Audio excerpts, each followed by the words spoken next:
Good morning everyone, my name is Sascha, corporate chef with VITO AG, and today we want to talk to you about our optimal frying rules.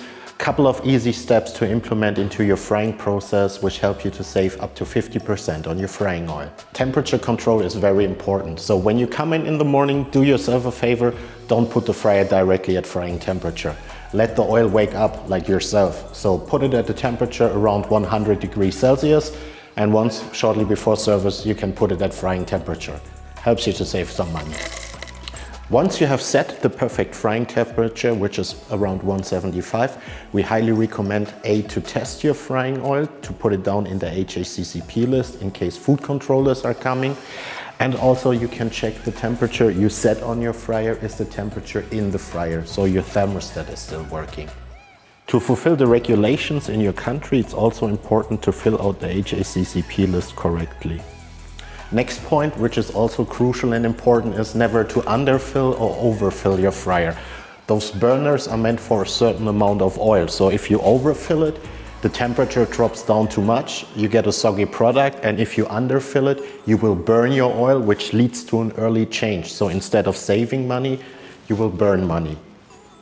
Another point is regular skimming. What you have to do in between is fishing out all those debris and particles of your fryer, because what isn't in there, what cannot burn, what cannot harm, and therefore you have a longer lifetime of your frying oil. Next point also, and what is important, is single frying, which means you keep separate products for separate fryers, one fryer for the side products, starch products, and one fryer for the protein. On one hand, you have the flavor transfer, and of course, when it comes to filtration, we can achieve much more savings with a side dish fryer, French fries fryer, while with a protein fryer.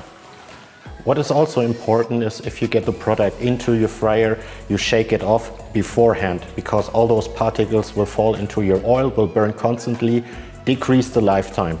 Therefore, put a tray beside it, shake it off. The less you have to change, the more lifetime you get out of your frying oil. Another crucial point is that we, where it's possible, try to avoid flavoring or salting our product before we fry. The point is, if we start now putting salt on the product, we will pull out the water and therefore getting additional water into our fryer, and we cannot create this nice little shell we need for the frying.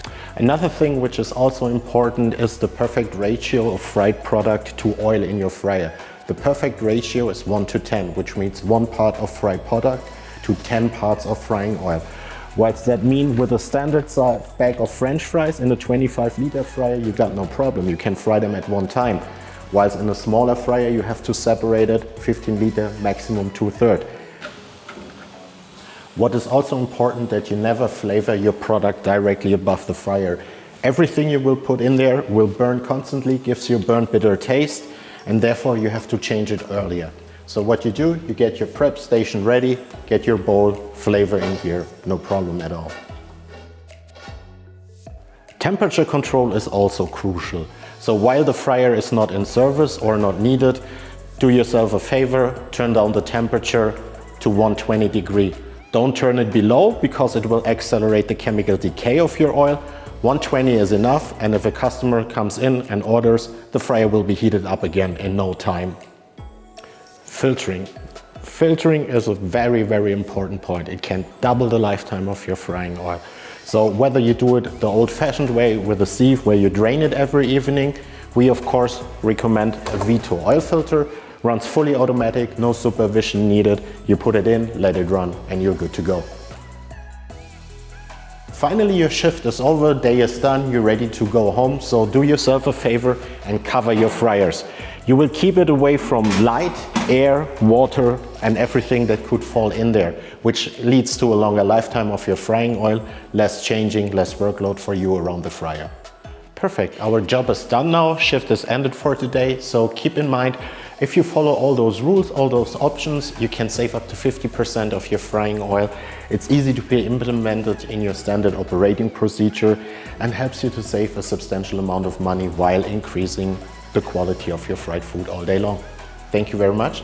And if you need further information, we put all the links down in the info box, also to download the optimal frying rules.